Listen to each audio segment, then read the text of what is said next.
జయ శ్రీరామ్. శుక్లాంబరధరం విష్ణుం శశివర్ణం చతుర్భుజం ప్రసన్నవదనం ధ్యాయేత్ సర్వవిఘ్నోపశాంతయే. రామాయ రామభద్రాయ రామచంద్రాయ వేధసే రఘునాథాయ నాథాయ సీతాయ పతయే నమః. వాల్మీకి రామాయణం శ్రీ పుల్లల శ్రీరామచంద్రుడు గారు తెలుగు చేసినది. అయోధ్యాకాండం 17వ సర్గలో ఉన్నాం. 16వ సర్గలో కైకేయి దశరథుని వరాలడిగి శ్రీరామచంద్రమూర్తిని తీసుకురమ్మడం కోసం సుమంత్రులను పంపించడం మనకు కనిపిస్తుంది. 17వ సర్గ.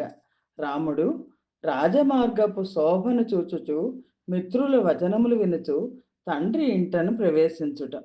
శ్రీరామచంద్రమూర్తికి అప్పటికి తెలియదు వనవాసం జరగబోతోంది అన్న సంగతి తెలియదు. పట్టాభిషేకం కోసం తండ్రి మాట్లాడడానికి రమ్మన్నారేమో అనుకుని ఆయన తన గృహం నుంచి వచ్చి కైకేయి గృహంలో ప్రవేశించారు.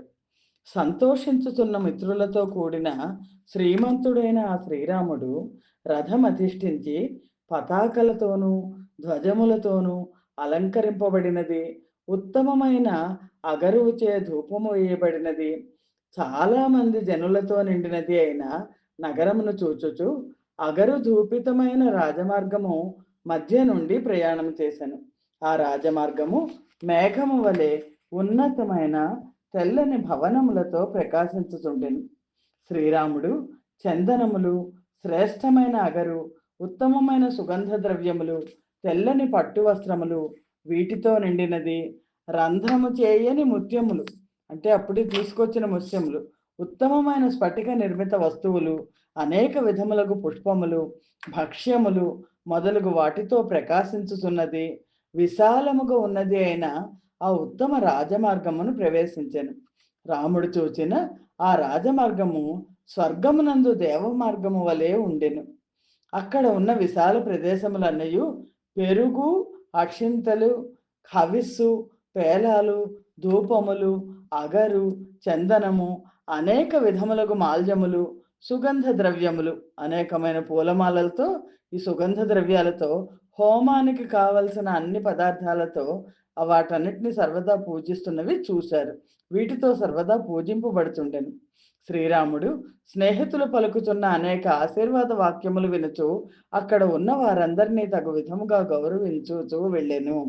నేడు రాజ్యాభిషిక్తుడవై నీ తాతలను ముత్తాతలను అనుసరించిన మార్గమును అనుసరించుచు రాజ్యమును పాలించుము. శ్రీరాముడు రాజైనచో అతని తండ్రి పరిపాలించినప్పటికంటే, అతని తాతలు పాలించినప్పటికంటే ఎక్కువగా సుఖముగా ఉండగలము. మనము నేడు రాజ్యాభిషిక్తుడై ఊరేగుచున్న రాముని చూడగలిగినతో మనకు భోజనముతో కానీ ఇతర కార్యక్రమములతో కానీ పని లేదు. అంటే కడుపు నిండిపోతుంది అన్నమాట. మనకు మహా తేజస్శాలి అయిన శ్రీరాముని రాజ్యాభిషేకమునకు మించిన ప్రియమేదేనూ ఉండదు. ఇవన్నీ కూడా శ్రీరామచంద్రమూర్తి చెవుల్లో పడుతున్నాయి. ఆయన రాజమార్గంలో తన రథంలో ప్రయాణిస్తున్నారు. శ్రీరాముడు తన మిత్రులు తనను ప్రశంసించుచు పలుకుతున్న ఈ మంచి మాటలను వినుచు సంతోషమును ప్రకటించక రాజమార్గమునందు వెళ్ళెను. దూరమైపోయినను ఏ ఒక్కడును తన మనస్సును దృష్టిని ఆ నరశ్రేష్ఠుని నుండి వెనకకు మరలింపజాలకపోయెను. ఆ శ్రీరామచంద్రమూర్తిని అయోధ్య ప్రజలందరూ చూస్తున్నారట. శ్రీరాముని చూడని వానిని, రామునిచే చూడబడని వానిని లోకులందరూ నిందించురు. అట్టివాడు తనను తానే నిందించుకొన్ను. ధర్మాత్ముడైన ఆ శ్రీరాముడు 4 వర్ణములకు చెందిన సర్వజనులందును వయోవృద్ధులందును దయచూపును. కావుననే వారందరూ అతనిపై అంత ప్రేమ కలిగి ఉండిరి. చతుష్పథములు, దేవాలయ మార్గములు, చైత్యములు, దేవాలయములు తనకు కుడిపక్కగా వచ్చుచున్నట్లుగా వాటిని దాటుచూ వెళ్ళెను. రాజకులమును ప్రవేశించి తేజస్సుతో ప్రజ్వరించుచు భూలోకమునందున్న దేవేంద్రుని భవనము వలె సర్వగృహ శ్రేష్టమైన తండ్రి గారి గృహములోనికి ప్రవేశించెను. ఆ గృహము చుట్టూను మేఘముల వలె, కైలాస శిఖరముల వలె, తెల్లని విమానముల వలె, ఆకాశమును అంటుతున్న అనేక విధమైన ప్రసాద శృంగములు, పెద్ద పెద్ద కొమ్ముల్లాగా బురుజులు ఉన్నాయిట. రత్నాలంకృతములైన రాజార్హములైన వర్ధమాన గృహములు ఉండెను. ఆ నరశ్రేష్ఠుడు ధనుర్ధరులు రక్షించుతున్న 3 కక్షలను రథముతో దాటి మిగిలిన 2 కక్షలను పాదచారి అయి దాటి వెళ్ళెను. ఆ వాకిళ్ళన్నీయు దాటి తన పరివారమును వెనక్కి పంపి అంతఃపురంలో ప్రవేశించెను. అప్పుడు శ్రీరాముడు తండ్రి దగ్గరకు వెళ్ళగా అక్కడ ఉన్న వారందరూ సంతోషించుతూ సముద్రుడు చంద్రోదయమునకై వేచి ఉన్నట్లు అతడు తిరిగి వచ్చుటకై వేచి ఉండిరి. మొత్తం తనతో పాటు వచ్చిన వాళ్ళందరినీ బయట నుంచోబెట్టేసి శ్రీరామచంద్రుడు ఒక్కడు నడుచుకుంటూ గృహం లోపలికి వెళ్ళాడు. శ్రీమద్ రామాయణం నందలి అయోధ్యకాండలోని 17వ సర్గము సమాప్తము. జై శ్రీరామ్. 18వ సర్గ. ఈ సర్గలో కైకేయి శ్రీరామచంద్రమూర్తికి తాను కోరిన కోరిక గురించి తెలుపుతుంది. కైకేయి తాను కోరిన 2 వరములను గూర్చి తెలిపి రాముని వనవాసమునకు ప్రేరేపించుట ఈ 18వ సర్గలో కలదు. రాముడు మంగళకరమగు ఆసనంపై కూర్చుని ఉన్న తండ్రిని చూచెను. తండ్రి ఎండిన ముఖముతో దీనుడై ఉండెను. ఆ పక్కనే కైకేయి ఉండెను. శ్రీరాముడు వినయవంతుడై సావధానమగు చిత్తముతో ముందుగా తండ్రికి పాదాభివందనం చేసి పిదప కైకేయికి పాదములకు నమస్కరించెను. దశరథుడు రామా అని ఒక్క మాట మాత్రము పలికి కన్నీరు నిండిన నేత్రములతో దీనుడై చూచుటకు కాని మరొక మాట పలుకుటకు కాని సమర్థుడు కాకపోయెను. పూర్వమెన్నడూ చూడని భయంకరమైన తండ్రి ఆకారము చూచి శ్రీరాముడు పామును తొక్కిన వాని వలె భయపడెను. ఆ దశరథ మహారాజు సంతోష శూన్యములైన ఇంద్రియములతో శోక సంతాపములతో కృషించి వ్యధ చెంది వ్యాకులమైన చిత్తము కలవాడై నిట్టూర్చుచుండెను. గ్రహణము పట్టిన సూర్యుని వలె అసత్యమాడిన ఋషి వలె తేజోవిహీనుడై ఉండెను. అతనిని చూచి శ్రీరాముడు కూడా భయపడెను. రాజునకు కలిగిన ఊహింప శక్యము కాని ఈ శోకమును గూర్చి ఆలోచించుచు మిక్కిలి కలత చెందెను. శ్రీరామచంద్రమూర్తికి తండ్రి అలా ఉన్నాడు, ఎప్పుడు చూడలేదు, ఏమైందో తెలియలేదు. తండ్రి హితము కోరు బుద్ధిశాలి అగు రాముడు ఈ విధముగా చింతించెను. ఎందుచేతనో తండ్రి గారు ఈరోజు నన్ను సంతోషపూర్వకముగా పలకరించటలేదు. పూర్వం కోపముగా ఉన్నప్పుడు కూడా నన్ను చూడగానే తండ్రి ప్రసన్నుడగుచుండెడివాడు. అట్టి తండ్రి ఈనాడు నన్ను చూచి ఎందుకో దుఃఖించుచున్నాడు. సరిగ్గా అంతకు ముందర ఒక 4 గంటల ముందర శ్రీరాముడిని పిలిచి పట్టాభిషేకం గురించి చెప్పాడు దశరథుడు చాలా ఆనందంగా. రాముడు దీనుడై శోకార్తుడై ముఖ కాంతి తగ్గి కైకేయికి నమస్కరించి ఇట్లా పలికెను. నేను అజ్ఞానముచే అపరాధమేదియూ చేయలేదు కదా. తండ్రి నాపై ఎందుకు కోపించినాడో చెప్పుము తల్లి. నీవే ఈయనకు నాపై అనుగ్రహము కలిగించుము. ఎల్లప్పుడూ నా విషయమై వాత్సల్యము చూపు నా తండ్రికి నాపై కోపము వచ్చినదా? వాడిపోయిన ముఖముతో దీనుడై నాతో మాట్లాడుట లేదు. శారీరమైన వ్యాధి కాని మానసికమైన బాధ కాని ఈయనను బాధించట లేదు కదా. సుఖమనున్నది ఎల్లప్పుడూ లభించదు కదా. కుమారుడైన భరతునికి గాని మహాబలశాలి అయిన శత్రుఘ్నునకు కాని నా తల్లులకు కాని అశుభమేదియో జరగలేదు కదా. మా తండ్రికి కోపము వచ్చినచో ఆయనను సంతోష పెట్టకుండా కాని ఆయన ఆజ్ఞను పాలింపకుండా కాని ముహూర్తమైనను జీవించాలి అనే కోరిక నాకు లేదు. మానవుడు ఇహలోకమున తన జన్మకు మూల కారణమైన తండ్రిని ప్రత్యక్ష దేవతగా ఉండగా అతని విషయమున ఇట్లు ప్రవర్తించక ఎట్లుండగలడు? తండ్రిని దైవంలా చూసుకుంటాను, తండ్రికి ఏదైనా అవసరమైతే చేస్తాను అని చెప్తున్నాడు శ్రీరామచంద్రమూర్తి. నీవు గర్వంతో కోపావిష్టురాలవై తండ్రి మనస్సు బాధపడినట్లు ఏమీయో అనలేదు కదా.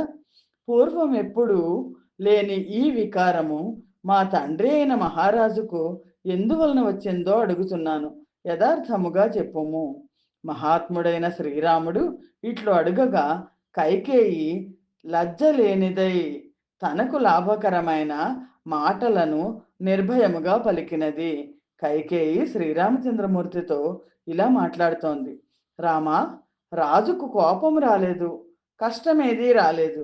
కానీ ఈయన మనస్సులో ఉన్న ఒక విషయమును నీకు భయపడి చెప్పజాలకున్నారు. ప్రియపుత్రుడవైన నీకు ఒక అప్రియ విషయము చెప్పుటకు ఈయనకు నోరు రాకున్నది. ఈయన నాకు మాట ఇచ్చి ఉన్నాడు, అది నీవు తప్పక చేయవలను. ఆయన మాట ఇవ్వడం ఏంటి, కొడుకు చేయడం ఏంటి? మహారాజు నన్ను ఆదరించి పూర్వము నాకు ఒక వరము ఇచ్చి ఉన్నాడు. ఇప్పుడు ఒక సామాన్య మానవుడి వలె తానట్లు వరము ఇచ్చినందుకు పశ్చాత్తాపము చెందుతున్నాడు. నాకు వరమునిచ్చేదనని ప్రతిజ్ఞ చేసి ఇప్పుడు నీరు ప్రవహించి బయటకు వెళ్ళిన చోట వ్యర్థముగా సేతువు కట్టవలనని కోరుతున్నాడు. రామా, సత్యము అన్ని ధర్మములకును మూలమని సత్పురుషులందరూ అంగీకరించిన విషయమే కదా. రాజు కోపగించి నీ నిమిత్తమై అట్టి సత్యమును విడవకుండా ఉండేట్లు చేయడము. రాజు చెప్పుచున్నది నాకు ప్రియమైనను అప్రియమైనను నేను చేసేదను అని నీవన్నచో అది అంతా నీకు నేను చెప్పెదను.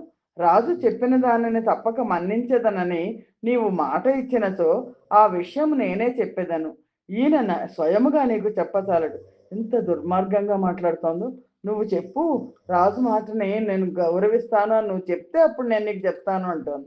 కైకేయి మాటలు విన్న రాముడు మనస్సులో చాలా బాధపడుతూ రాజ సమక్షమున ఆమెతో, ఛీ, ఎంత కష్టము వచ్చింది దేవి, ఈ విషయమున నా విషయమున నీవు ఇట్లు మాట్లాడవద్దు. తండ్రి గారు చెప్పినచో నేను అగ్నిలో దుమికెదను.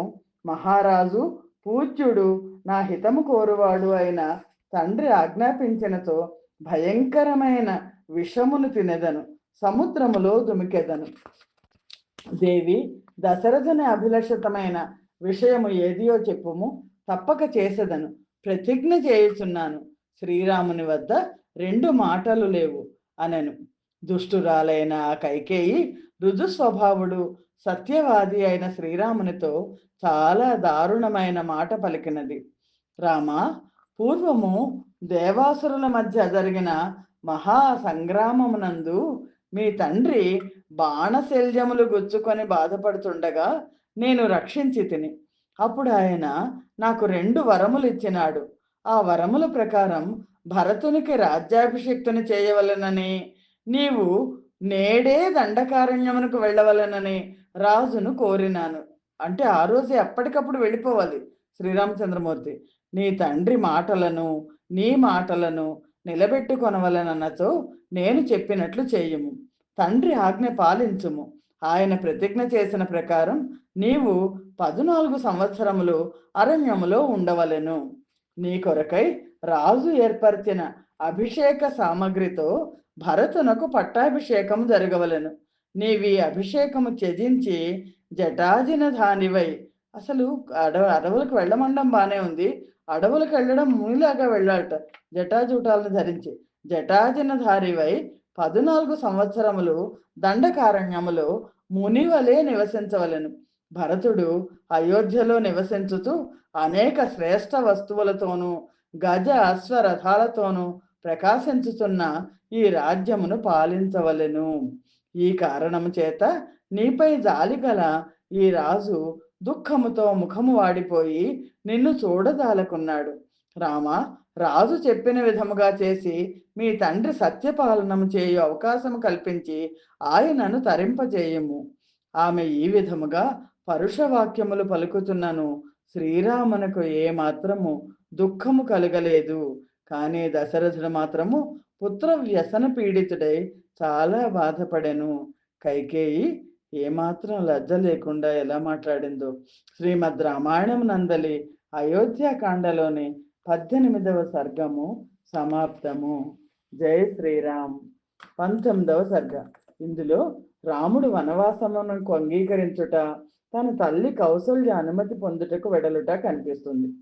శత్రు సంహారకుడైన శ్రీరాముడు మరణ శాసనము వంటి అప్రియమైన ఆ మాటలు విని ఏ మాత్రము వ్యధ చెందక కైకేయితో ఇట్లనను, నీవు చెప్పినట్లే అగుగాక. నేను రాజు చేసిన ప్రతిజ్ఞ మన్నించి ఇచట నుండి వనమునకు వెళ్ళి అతట జటాదినధారినే నివసించగలను. కానీ రాజు వెనకటి వలె నన్ను ఈనాడు ఎందుచే అభినందించటలేదో తెలుసుకొని కోరుతున్నాను. ఓ మాత, నీవేమాత్రమో చింతించకము. నీ ఎదుటనే చెప్పుచున్నాను, నారచీరలు జటలు ధరించి అడవికి వెళ్ళెదను. సంతోషించుము. నా హితము కోరువాడు పూజ్యుడు కృతజ్ఞుడు, అన్నిటికీ మించి రాజు కూడా అయిన తండ్రి ఆజ్ఞాపించగా నేను విశ్వాసపూర్వకముగా అతనికి ప్రియముకు కార్యము చేయకుందున భరతుని రాజ్యాభిషేకము గూర్చి రాజు నాకు స్వయముగా చెప్పలేదను మనోవ్యధ ఒక్కటే నా హృదయమును కాల్చివేయుతున్నది. నన్నెవరునూ ప్రేరేపింపకున్నను నేనే స్వయముగా సోదరుడైన భరతునకు అతనికి అభిలాష ఉన్నదని తెలిసినచో సీతను రాజ్యమును ప్రాణాలను ఇష్టజనులను ధనములను కూడా సంతోషపూర్వకముగా ఇచ్చి ఉండేది వాడను కదా. ఎలా చెప్తున్నారు? ఒకవేళ భరతుడు అడిగితే అన్ని ఇచ్చేస్తాను, ఆఖరికి భార్యను కూడా ఇచ్చేస్తానని చెప్తున్నారు రామచంద్రమూర్తి. తండ్రి అయిన దశరథ మహారాజు స్వయముగా కోరుచుండగా నీ ప్రియమగు కోరికను తీర్చుటకై తండ్రి చేసిన ప్రతిజ్ఞను మన్నించుతూ నేను సర్వస్వమును భరతునికి ఇయ్యగలనని వేరుగా చెప్పవలెన. అందుచే నీవు ఈయనను ఓదార్చుము. ఇది ఏమి? మహారాజు నేలవైపు చూచుచూ మెల్లమెల్లగా కన్నీళ్లు కార్చుతున్నారు. రాజాజ్ఞ ప్రకారము మేనమామ ఇంటి నుండి భరతుని తీసుకుని వచ్చుటకై దూతలు ఇప్పుడే వేగము గల గుర్రములపై బయలుదేరి వెళ్ళుదురుగాక. నేను తండ్రి మాటలలో యుక్తాయుక్తముల గూర్చి విచారణ చేయక 14 సంవత్సరముల పాటు దండకారణ్యములో నివసించుటకై వెంటనే వెళ్ళిపోయేదను. రాముని వాక్యము విన్న కైకేయి అతడు తప్పక వెళ్ళగలడని తెలుసుకొని సంతోషించి అతనిని తొందర పెట్టుచూ ఇట్లనెను, నీవు చెప్పినట్లే అగుగాక. భరతుని మేనమామ ఇంటి నుండి తీసుకుని వచ్చుటకై దూతలు మహావేగము గల అశ్వములపై వెళ్ళెదరు. కానీ వనమునకు పోవుటకు ఉత్సాహము గల నీవు ఆలస్యం చేయుట యుక్తము కాదని నా అభిప్రాయం. ఎలా చెప్తోందో, భరతుడు వచ్చేదాకా నువ్వు ఉండొద్దు అని చెప్తోంది. అందుచే నీవు వెంటనే అరణ్యమునకు వెళ్ళము. రాజు సిగ్గుచే స్వయముగా నీతో చెప్పజాలకున్నాడు అనున్నది అంత ప్రధానమైన విషయం కాదట ఆవిడికి. దీనికి నీవు విచారించవద్దు. నీవు శీఘ్రముగా ఈ పట్టణము విడిచి అడవికి పోనంత వరకు నీ తండ్రి స్నానము కానీ భోజనము కానీ చేయడు. నువ్వు వెళ్ళిపోతేనే స్నానం చేస్తాడని చెప్తోంది ఆవిడ. నువ్వు వెళ్ళిపో, ముందు నువ్వు వెళ్ళిపోతే ఆయన స్నానం చేస్తాడు, భోజనం చేస్తాడు. ఈ మాటలు విన్న రాజు ఛీ, ఎంత కష్టం వచ్చినది అని పలుకుతూ శోకాక్రాంతుడై మూర్ఛ చెంది ఆ సువర్ణమయమైన పర్యంకముపై పడిపోయెను. శ్రీరాముడు ఆ రాజును లేవదీసి కొరడాతో గుర్రమును కొట్టినట్లు కైకేయి మరలా ప్రేరేపించగా మళ్ళా వెళ్ళిపో వెళ్ళిపో వెళ్ళిపో అంటోంది ఆవిడ.